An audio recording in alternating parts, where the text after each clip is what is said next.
Hello students, कैसे हैं आप लोग। Welcome to my channel we learn economics. आप उसके यूट्यूब चैनल पे अभी आई एम श्योर तुम ऑलरेडी सब्सक्राइब्ड हो और तुम्हें पता चल रहा होगा कि इस चैनल पे कितनी ज़्यादा यूज़फुल चीज़ें हम तुम्हारे लिए डालते जा रहे हैं ना। आज का मेरा जो एजेंडा है वो है कि ये जो लेटेस्ट सैम्पल पेपर आया है 12th इकोनॉमिक्स का 2021-22 के लिए, टर्म 1 के लिए। और टर्म 1 यहाँ से अगर मैं देखूँ तो आज जब मैं ये रिकॉर्ड कर रहा हूँ लेक्चर, तब से अप्रॉक्सीमेटली बस 1 महीना बचा हुआ है अब। सो जब ये 12th का इकोनॉमिक्स का सैम्पल पेपर आया तो काफ़ी स्टूडेंट्स ने उसको बस उतना ही पढ़ा। उनको लगा अच्छा चलो एक सैम्पल पेपर है, देख लेते हैं, कुछ क्वेश्चन अच्छे हैं, कुछ बुरे हैं, कुछ एवरेज हैं, कुछ डिफ़िकल्ट हैं। बट आज मेरा अटेम्प्ट है तुम्हारे को बहुत डिटेल में पहले सैम्पल पेपर के अंदर लेके चलूँ और तुम्हें बताऊँ कि अल्टीमेटली उसमें क्या क्या खास बातें हैं जो तुम्हें ध्यान रखनी है। और क्योंकि अगर उसी तरीके का रिफ्लेक्शन हमारे मेन क्वेश्चन पेपर में आ गया तो आपके लिए चैलेंज बढ़ सकता है। तो इसीलिए बहुत ध्यान से सुनना आज मेरी बात। ये मेरे को ऐसा लगता है कि मैंने जितनी भी वीडियोस रिकॉर्ड की हैं अभी तक, ये सबसे ज़्यादा इंपॉर्टेंट और सबसे ज़्यादा रेलेवेंट वीडियो होगी। सो शुरुआत करते हैं हमारे इस सैम्पल पेपर से। ये जो सैम्पल पेपर 12th इकोनॉमिक्स का भी अभी आया है, ये बहुत क्लियरली बता रहा है कि हमें अटेम्प्ट करने हैं 50 क्वेश्चन आउट ऑफ 60। नाउ कितने करने हैं? 50 out of 60। I am sure ये तुम सबने पढ़ लिया होगा अभी तक। और इसके जो मैक्सिमम मार्क्स हैं वो 40 हैं, टाइम लिमिट 90 मिनट्स हैं और all questions carry equal marks. So all questions carry equal marks का ये मतलब हो गया कि मुझे 50 करने हैं क्वेश्चन और मेरे मैक्सिमम मार्क्स अगर 40 हैं, सो आई एम श्योर कैलकुलेशन तुम कर ही सकते हो कि एक पर्टिकुलर क्वेश्चन कितने मार्क्स का होगा। ना यहाँ तक आई एम श्योर तुम सब ने पढ़ लिया होगा, ये तुम्हारे लिए कोई नई चीज़ नहीं होगी। इवन मुझे ऐसा लगता है कि तुमने यहाँ तक भी तुम चले गए होगे कि सेक्शन ए की अगर मैं बात कर रहा हूँ तो वहाँ पे क्लियरली लिखा है टॉप पे कि we have to attempt 20 questions out of 24। तो यहाँ तक भी आई एम श्योर तुम सबने पढ़ लिया होगा या तुम्हारे स्कूल्स में डिस्कस हो चुका होगा। सेक्शन बी में 20 करने आउट ऑफ 24 और सेक्शन सी में करने हैं 10 आउट ऑफ 12। तो यहाँ तक की बातें तुम सबने सुनी होंगी, पढ़ी होंगी पिछले 15 दिनों में। तो इसलिए मैं इसकी डिटेल में नहीं जा रहा। जिस डिटेल में मैं जाना चाहता हूँ वो बहुत डिफरेंट है। वो ये है कि अगर मेरे को सेक्शन ए अटेम्प्ट करना है बोर्ड के पेपर में तो कैसे अटेम्प्ट करना है, क्या स्ट्रैटेजी रहेगी, ताकि वो जो मैं 20 क्वेश्चंस पिक करने जा रहा हूँ आउट ऑफ 24, मेरे को वो सारे आने चाहिए और मेरे वहाँ पे फुल मार्क्स होने चाहिए, 100% मार्क्स होने चाहिए। तो इसी वीडियो को देखते रहना, लास्ट तक देखते रहना, तभी तुम्हें पता चल पाएगा कि अल्टीमेटली सेक्शन ए को लेके हमारी स्ट्रैटेजी क्या होनी चाहिए। और मैं सेक्शन ए के सारे क्वेश्चंस भी डिस्कस करने जा रहा हूँ आपके साथ। सेक्शन ए के सारे क्वेश्चंस विद डिटेल्ड एक्सप्लेनेशन। और ख़ास बात रहेगी इस वीडियो की, वो ये रहेगी कि मैं तुम्हारे साथ ये भी डिस्कस करता हुआ चला जाऊंगा कि क्या टिप्स और स्ट्रैटेजी यूज़ करनी है, not only in this sample paper but for board examinations. और साथ ही साथ एक ऐड ऑन चीज़ आपको और दे देता हूँ कि अगर आप वी लर्न इकोनॉमिक्स का ऐप डाउनलोड कर लें तो मैं वहाँ पे फ्री, बिल्कुल एब्सोल्युटली तुम्हारे लिए प्रैक्टिस के लिए एक बिल्कुल सेम मॉक टेस्ट पेपर बनाने जा रहा हूँ। और वहाँ पे आपको मिलेगा जिसके अंदर की जिस तरीके का सैम्पल पेपर ये है उसी से मिलता जुलता paper, so that you can test yourself कि तुम्हारा सेक्शन ए बेसिकली तुम किस तरीके से अटेम्प्ट कर रहे हो। So let us begin with section A at a glance. So जब मैंने सेक्शन ए को बहुत ध्यान से देखा पहली बार तो मुझे लगा ये एक रूटीन सी चीज़ है। सैम्पल पेपर हर साल आते हैं सीबीएसई के, हम पढ़ते हैं, बच्चों को कराते हैं, बच्चे करके चले जाते हैं।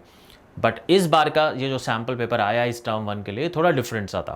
क्यों डिफरेंट था? अगर आप मेरे इस डाइसेक्शन वाले चार्ट को देखें ध्यान से, सो इस डाइसेक्शन चार्ट में आपको दिखेगा मैंने एक एक चैप्टर की डिविजन्स कर दिए हैं as per this sample paper की सैम्पल पेपर कहाँ कहाँ से आया। सो मनी एंड बैंकिंग के अंदर से मैंने जब नोटिस किया तो 4 MCQ आए हैं। सो चारों के चारों MCQ आ गए। गवर्नमेंट बजट में 2 MCQ और एक रीजनिंग असर्शन आ गया, तो 3 क्वेश्चन निकल के आ गए। मैं अभी सेक्शन ए की बात कर रहा हूँ। अभी हम ये सारे क्वेश्चन डिस्कस भी करने जा रहे हैं, तो मैं तुम्हें साथ के साथ बताता भी जाऊँगा। फॉरेन एक्सचेंज रेट और BOP की अगर मैं बात करूँ तो वहाँ से 4 MCQ आए और एक अलग कैटेगरी का क्वेश्चन आया which can be a numerical और मैच द फॉलोइंग, या और भी जो MCQ टाइप के हमारे टाइपोलॉजी ऑफ क्वेश्चंस हैं। बट मेरे ख्याल से एक न्यूमेरिकल निकल के आया है यहाँ से। तो फॉरेन एक्सचेंज रेट और BOP से कितने नंबर का आ गया पेपर? 5 नंबर का। चैप्टर 1 इंडियन इको पे चलता हूँ अब, क्योंकि ये अगर मैं मैक्रो का बाइफर्केशन देखूँ तो मेरे को 4 क्वेश्चन मिल गए मनी बैंकिंग से, 3 मिल गए गवर्नमेंट बजट से और 5 मिल गए फॉरेन एक्सचेंज रेट और BOP से सेक्शन ए में ही। तो अगर मेरा मैक्रो स्ट्रॉन्ग है तो 4 और 3 7 और 5 12 नंबर, मतलब 12 क्वेश्चन तो मैंने यही अटैम्प्ट कर लिए। कितने में से कितने करने थे? इसमें 20 करने थे।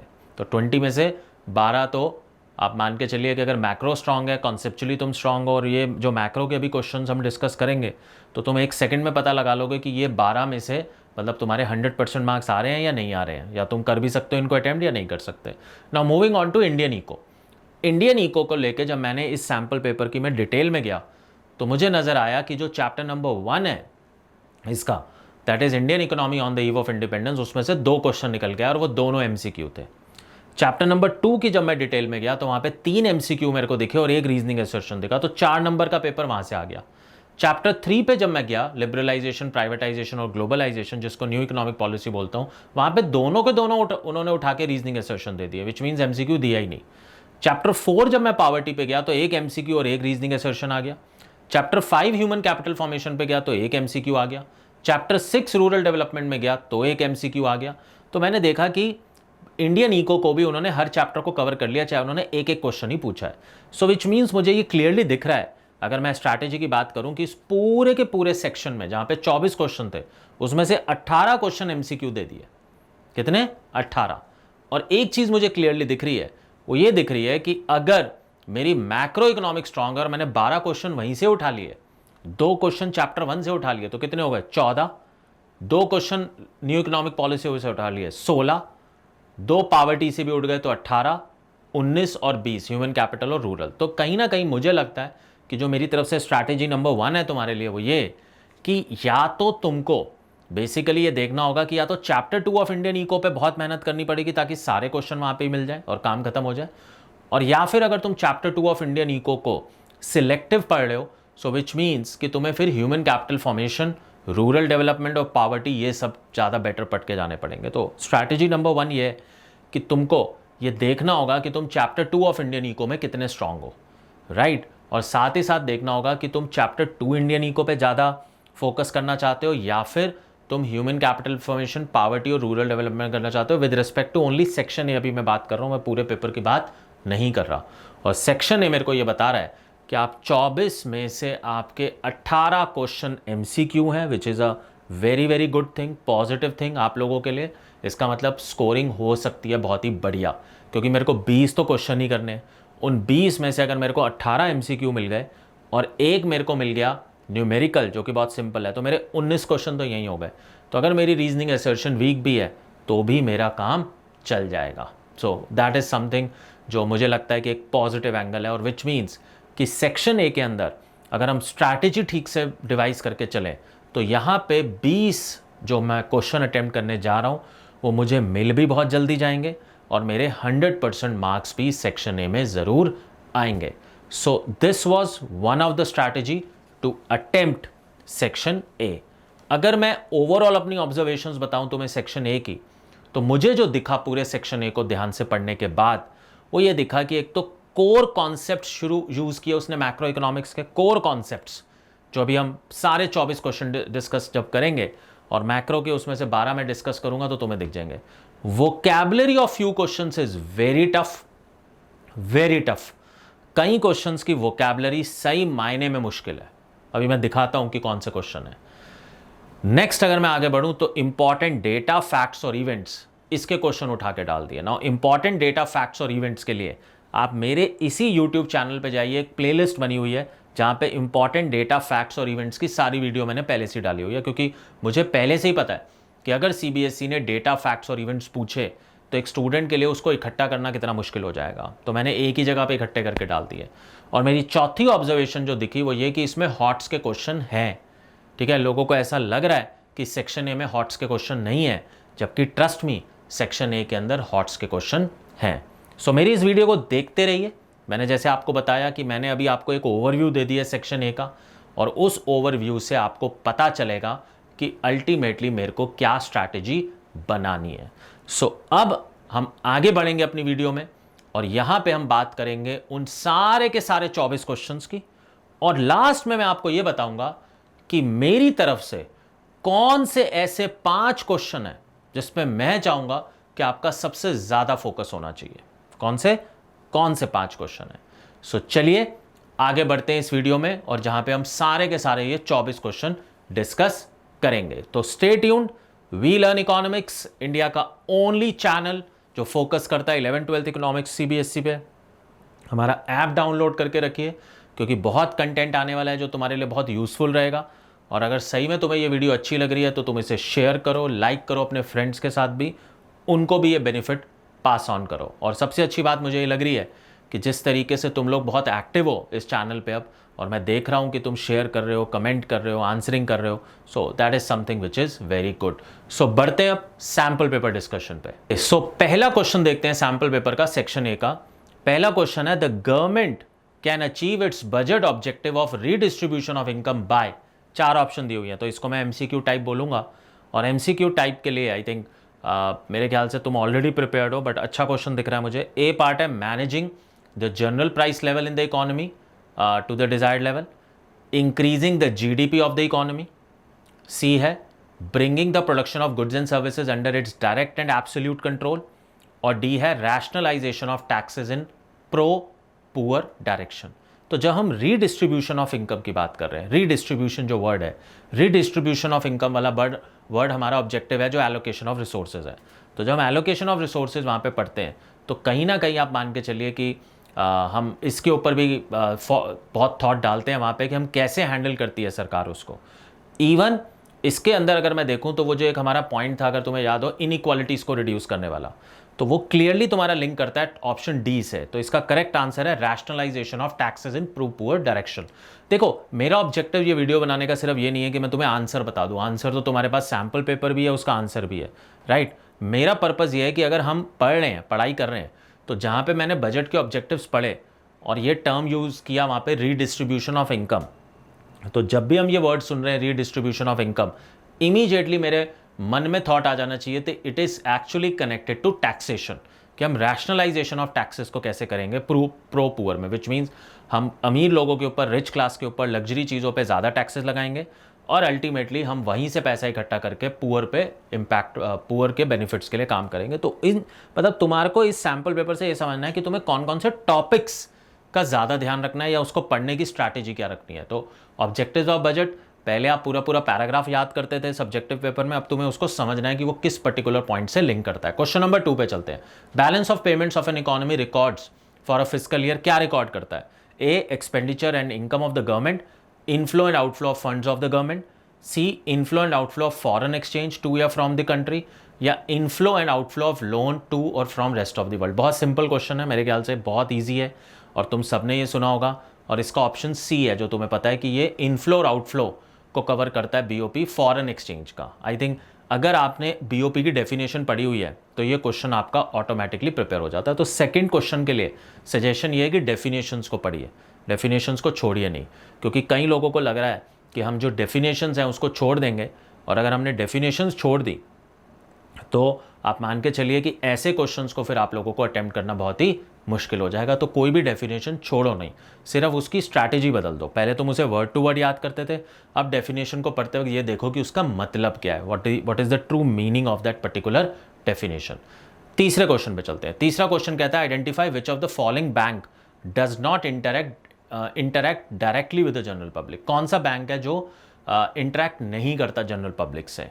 Bank of India, state bank of India, central bank of India और रिजर्व बैंक ऑफ इंडिया। बहुत ही बढ़िया क्वेश्चन, मतलब आप मान के चलिए कि मेरा ये बहुत फेवरेट क्वेश्चन है, इसलिए क्योंकि पूरे 1 साल से या 6 महीने से हम बार बार एक वर्ड यूज़ करते आए हैं, central bank, central bank, central bank.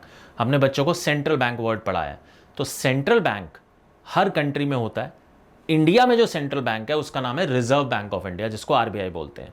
सो एक स्टूडेंट कंफ्यूज हो सकता है बिटवीन ऑप्शन सी और डी यहाँ पे, क्योंकि बैंक ऑफ इंडिया तो कमर्शियल बैंक है, स्टेट बैंक ऑफ इंडिया भी कमर्शियल बैंक है जो पब्लिक से डील करता है, राइट। अब सी और डी में स्टूडेंट फंस जाएगा, क्योंकि उसने सेंट्रल बैंक ज़्यादा सुना हुआ है पढ़ाई करते वक्त, तो उसको लगेगा कि शायद central bank of India is actually your central bank और रिजर्व बैंक ऑफ इंडिया उससे छोटा होता है, समथिंग लाइक दिस। ये कंफ्यूजन क्रिएट होगी, बट आई एम श्योर तुमको ये पता होगा कि रिजर्व बैंक ऑफ इंडिया, जिसको RBI बोलते हैं, that is a central bank, not central bank of India.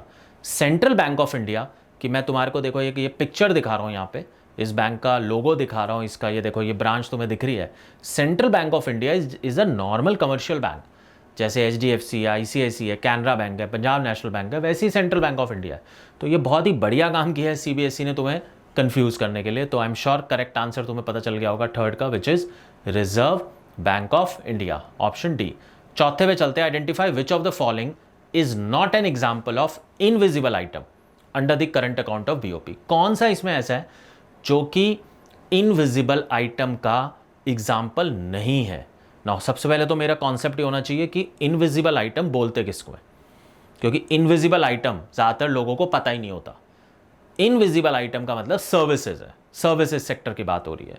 So current account की अगर हम सर्विसेज सेक्टर की बात कर रहे हैं तो इनमें से कौन सा है जो सर्विसेज नहीं है। Air and sea transport, transport is a service. Postal and courier services, वो तो है ही सर्विसेज।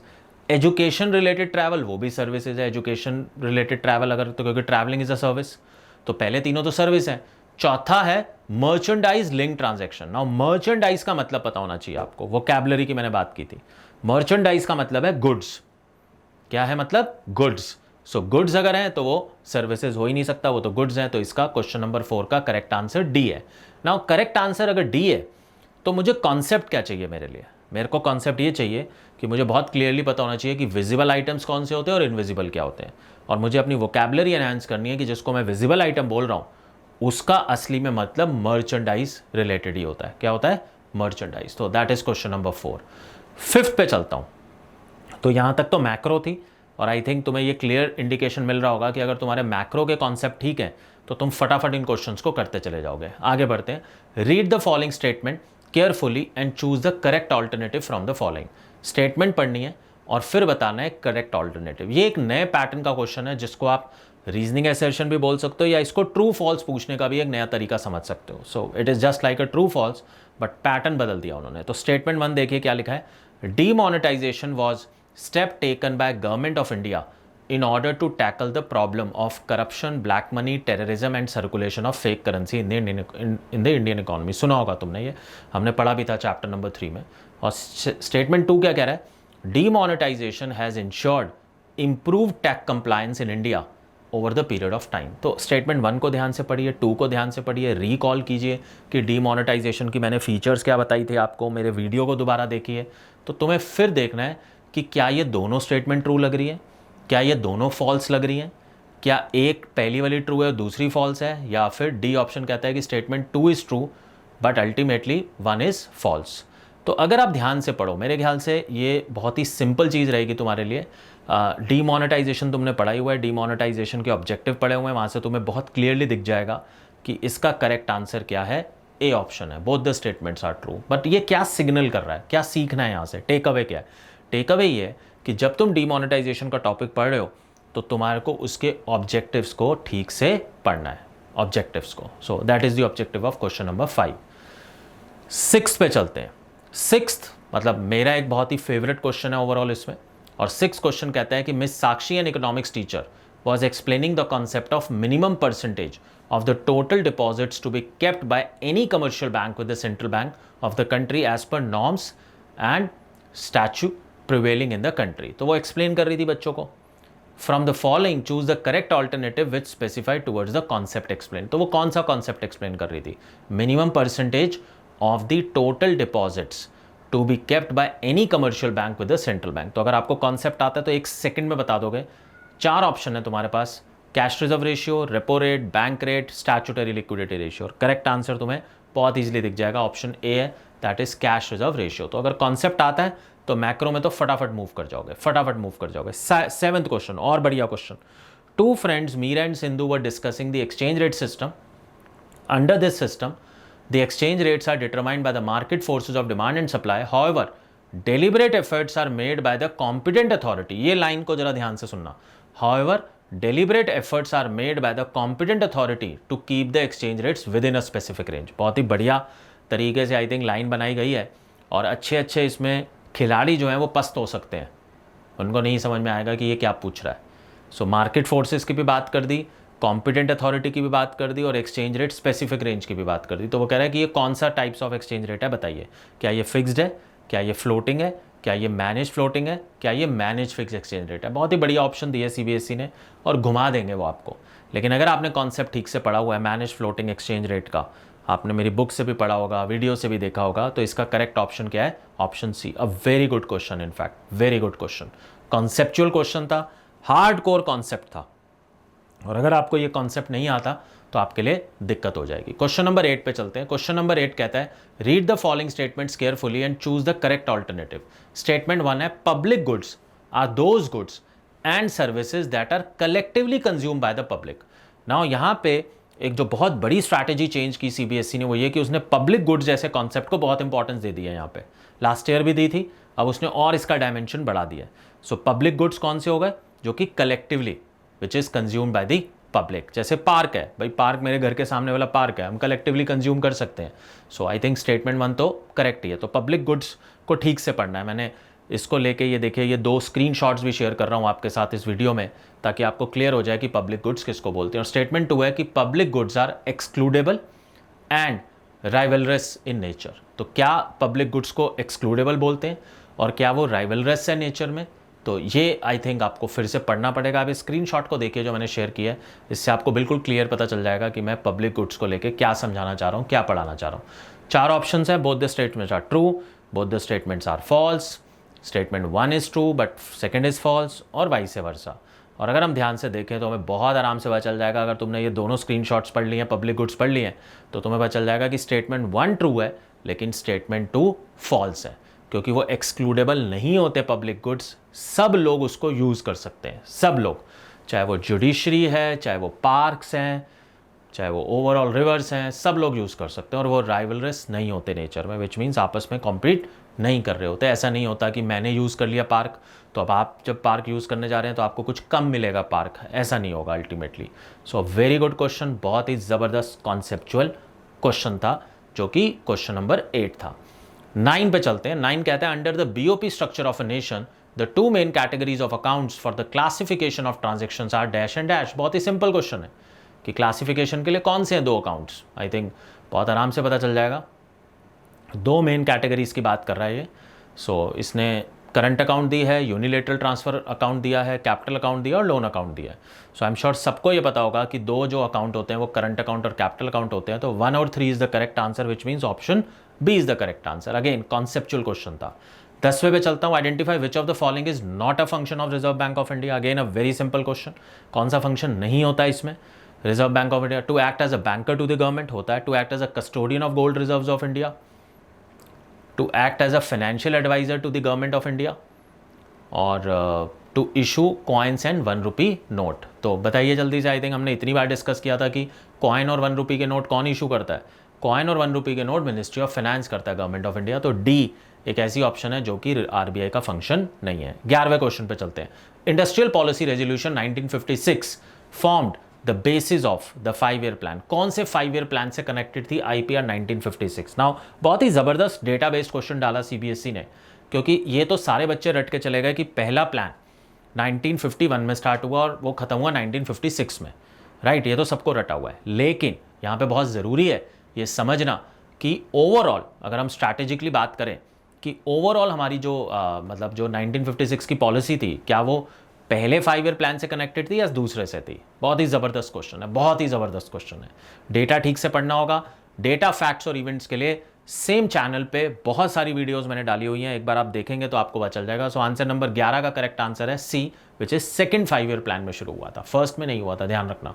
लोगों को लगता है कि फर्स्ट में हुआ था, तो ये भी क्वेश्चन डॉच कर जाएगा। नेक्स्ट है occupational structure refers to dash. मैंने अभी थोड़ी देर पहले आपको बोला था कि अगर आप डेफिनेशन याद करके नहीं जा रहे हैं इस बार तो आप फंसने वाले हैं, और मैंने तुम्हें बताया कि डेफिनेशन वर्ड टू वर्ड रटने की जरूरत नहीं है, उसका मतलब समझने की जरूरत है कि ऑक्यूपेशनल स्ट्रक्चर होता क्या है। A option size of labour force in a country, B option number of people living in a country, C distribution of workforce among different 3 sectors या different sectors of an economy, या nature of different occupation. I think अगर आपने थोड़ी सी भी definition पढ़ी हुई है, आपको 1 सेकंड में पता चल जाएगा कि इसका करेक्ट ऑप्शन क्या है, सी। कौन सा है? Correct option C. तो इससे तुम्हें एक अंदाजा लग रहा होगा, आई थिंक हम 12 क्वेश्चन तक पहुंच गए हैं, तुम्हें पता चल रहा होगा कि क्या स्ट्रैटेजीज की बात कर रहा हूं मैं। स्ट्रैटेजी जो मुझे क्लियरली दिख रही है वो ये कि डेटा, फैक्ट्स और इवेंट्स के ऊपर फोकस करना होगा, डेफिनेशन पे फोकस करना होगा, मैक्रो के कॉन्सेप्ट्स की मैं बात कर रहा हूं बार बार, उस पर अगर तुमने अपनी कंट्रोल बना के रखा हुआ है तो तुम आराम से इसको अटेम्प्ट करना शुरू कर दोगे। और जैसे मैंने तुम्हें पहले ही बताया था कि मतलब मैं तो एक इवन एग्जामिनेशन को भी एक क्रिकेट मैच की तरह देखता हूं कि अगर तुम बैटिंग करने आए हो, बैट्समैन हो, तुम्हारे सामने 24 क्वेश्चन है, तुम्हें 20 ही अटेम्प्ट करने हैं, सो वो 20 अगर तुम्हारे स्ट्रॉन्ग एरियाज को तुम करोगे तो तुम्हारा कॉन्फिडेंस बढ़ता रहेगा, तो तुम जल्दी मूव कर पाओगे। What I am trying to tell you is कि अगर तुम कॉन्फिडेंटली गए हो और अटेम्प्ट करना शुरू कर दिया आपने 5, 7, 10 क्वेश्चन, तो तुम्हारा कॉन्फिडेंस लेवल बढ़ेगा। तो इसलिए you can pick those question first जो तुम्हारा स्ट्रांग होल्ड है। और जनरली मेरा एक्सपीरियंस बच्चों को पढ़ाने का ये है कि उनका जो स्ट्रांग होल्ड होता है वो मैक्रो के तीनों यूनिट्स होते हैं। चैप्टर नंबर 1 होता है इंडियन इको का, चैप्टर नंबर 3 होता है इंडियन इको का, चैप्टर नंबर 5 होता है इंडियन इको का, which is chapter number 1 Indian eco on the eve of independence, chapter 3 new economic policy, chapter 5 human capital formation, although it will depend on you, but ultimately मैंने तुम्हारे साथ ये पूरे के पूरे 12 क्वेश्चन डिस्कस किए हैं। आई थिंक हम ये ओनली चैनल है या मैं एक ओनली टीचर हूँ जो सैम्पल पेपर जो 12th इकोनॉमिक्स है उसको सिर्फ डिस्कस नहीं कर रहा है इस यूट्यूब चैनल पे, बल्कि तुम्हारे साथ स्ट्रैटेजीज डिस्कस कर रहा हूँ कि स्ट्रैटेजी क्या होनी चाहिए बोर्ड के पेपर के लिए जो टर्म 1 में आने वाला है। सो नेक्स्ट क्वेश्चन आ रहा है, question number 13। Dash is the portion of agriculture produce which is sold in the market by the farmers after meeting their self consumption requirement. मैंने बार बार बोला है इस वीडियो में, डेफिनेशंस को अगर तुम छोड़ के जाने का प्लान कर रहे हो तो डिजास्टर होने वाला है। डेफिनेशन देखो, पहले बीच में ऑक्यूपेशनल स्ट्रक्चर की भी डेफिनेशन आ गई, ठीक है, अभी तुमने देखा। अब ये जो डेफिनेशन है ये भी तुमने पढ़ी हुई है डेफिनेशन, अगर तुम याद करो कि कौन से चैप्टर की है, कौन से कॉन्सेप्ट से रिलेटेड है, थोड़ा सा थॉट डालोगे तो तुम्हें याद आ जाएगा कि इसका करेक्ट आंसर है मार्केटेबल सरप्लस। मार्केटेबल सरप्लस ये बताता है कि फार्मर जितना भी प्रोड्यूस करता है, 100 kg अगर प्रोड्यूस करता है और 20 kg घर के लिए रखता है और बाकी बेच देता है, तो जो बेच देता है मार्केट में that is marketable surplus. But जो मैं सिग्नल तुम्हें देना चाह रहा हूँ वो ये देना चाह रहा हूँ कि अगर आप डेफिनेशन को छोड़ने का प्लान कर रहे हो, क्योंकि देखो यहाँ पे क्वेश्चन नंबर 12 में डेफिनेशन थी ऑक्यूपेशनल स्ट्रक्चर की जो मैं बात कर रहा हूँ, उसके अलावा अगर मैं देखूँ तो थोड़ी देर पहले अगर मैंने देखा तो मेरे पास पब्लिक गुड्स का भी कॉन्सेप्ट आ गया, वो भी एक डेफिनेशन करके जानी पड़ रही है। मैनेज फ्लोटिंग का भी कॉन्सेप्ट आ गया, वो भी एक तरीके की डेफिनेशन करके जानी पड़ेगी तुम्हें। और शुरू में अगर मैं देखूँ तो मुझे ये भी एक दिख रहा था उस टाइम पे कि एक डेफिनेशन और थी कि बीओपी की डेफिनेशन। तो कहीं ना कहीं ये डेफिनेशंस आई थिंक जो हम सोच रहे थे कि डेफिनेशन शायद हमें लर्न नहीं करनी, लेकिन मैं फिर रिपीट कर रहा हूँ, समझ के जानिए, क्योंकि डेफिनेशन रिलेटेड क्वेश्चंस बहुत सारे दिख रहे हैं सेक्शन ए में, बहुत सारे दिख रहे हैं मुझे। सो इस क्वेश्चन नंबर 13 का भी आंसर है B part, that is marketable surplus. 14 पे चलते हैं। Poverty line in India is defined in terms of monetary value of the minimum nutritional, that is calorific requirement of an individual in a day, और statement 2 है the definition of poverty line in monetary terms has not changed over the years। तो दो statement है, बहुत ज़बरदस्त statement है, confuse कर सकती है तुम्हें। इसके लिए तुम्हें चैप्टर का कंटेंट पढ़ना पड़ेगा थोड़ा सा एनसीईआरटी से। अगर तुमने पढ़ रखा है तो शायद तुम इसको बहुत जल्दी पता लगा लोगे। सो अगर तुमने पढ़ा हुआ है तो स्टेटमेंट 1 तो बहुत क्लियर है, आई थिंक ट्रू है।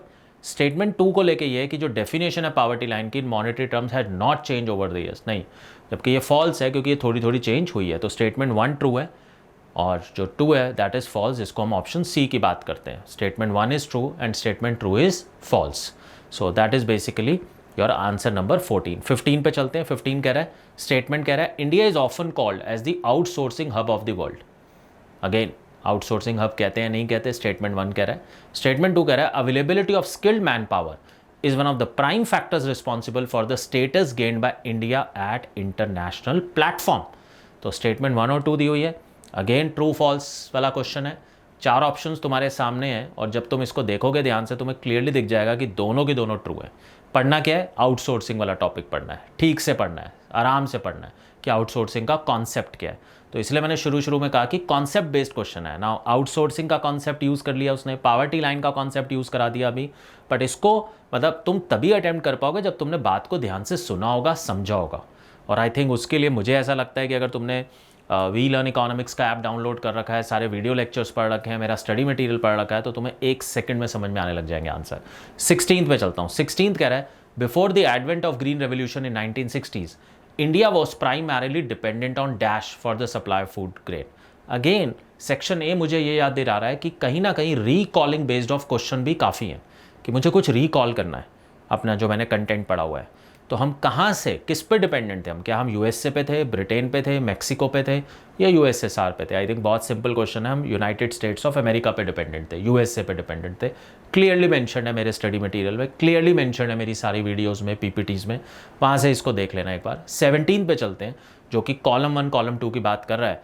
From the following given sets of statements in column 1 and 2 choose the correct pair of statements. Correct pair of statements को हमें चूज करना है कि इसमें से कौन सी करेक्ट पेयर है। सो ए के सामने देखो क्या लिखा है, export of goods and services लिखा है ए में, और उसके सामने 1 रोमन्स में लिखा हुआ है कि excess of export of goods over import of goods. तो क्या ये मैच कर रही है? नहीं कर रही। ट्रेड सरप्लस क्या है? An element of invisible item, match नहीं कर रहा। ट्रेड सरप्लस तो गुड्स होता है। सी के सामने 3 है, current transfers to rest of the world का क्या मतलब है? Recorded as the positive item. Positive item कैसे हो सकती है? आप दे रहे हो पैसे, तो दे रहे हो तो नेगेटिव होगा। तो फिर से कॉन्सेप्ट्स यूज़ हो रहे हैं किसके? बीओपी के।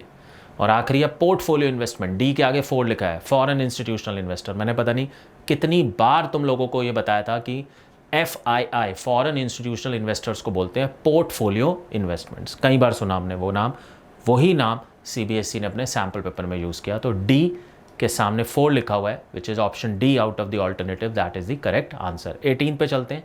NABARD was set up in 1982 as the dash body to coordinate the activities of all institutions involved in the rural financing system। 100 bar I think तुमने सुना होगा कि NABARD को कौन सा बोलते हैं? एपेक्स इंस्टीट्यूशन बोलते हैं। और एपेक्स तो नाम है ही, ABCD में देख लो, सबसे पहले बी पार्ट में एपेक्स लिखा हुआ है, तो आई थिंक हो जाएगा। फिर से डेफिनेशन, NABARD की डेफिनेशन पढ़ के जानी पड़ेगी।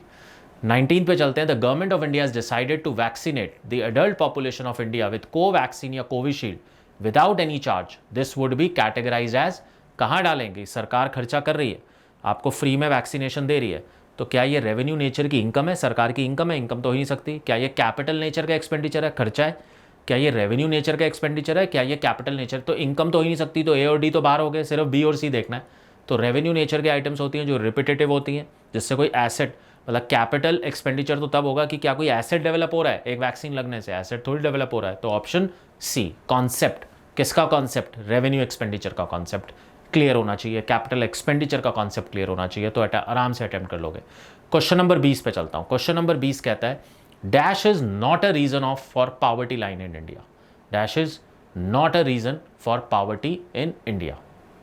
ए, population explosion, B, rise in per capita GDP, low capital formation, और सोशो इकोनॉमिक एक्सक्लूजन। तो इसमें से कौन सा रीज़न नहीं है? पॉपुलेशन एक्सप्लोजन तो रीज़न होता ही है, low capital formation is also one of the reason कि हम डेवलप नहीं कर पाते, कैपिटल इन्वेस्टमेंट्स नहीं कर पाते, सोशो इकोनॉमिक एक्सक्लूजन भी कर जाते हैं, वो भी एक रीज़न होता है। तो rise in per capita GDP is the correct answer. बहुत सिंपल है, मेरे ख्याल से अभी तक हमने जितने क्वेश्चन डिस्कस किए उसमें से मुझे सबसे सिंपल 20वां दिख रहा है, जिसका करेक्ट ऑप्शन बी है। 21वें पे चलते हैं। In a hypothetical economy mister Neeraj has deposited ₹100 in the bank. 100 रुपये उसने डिपॉजिट किए।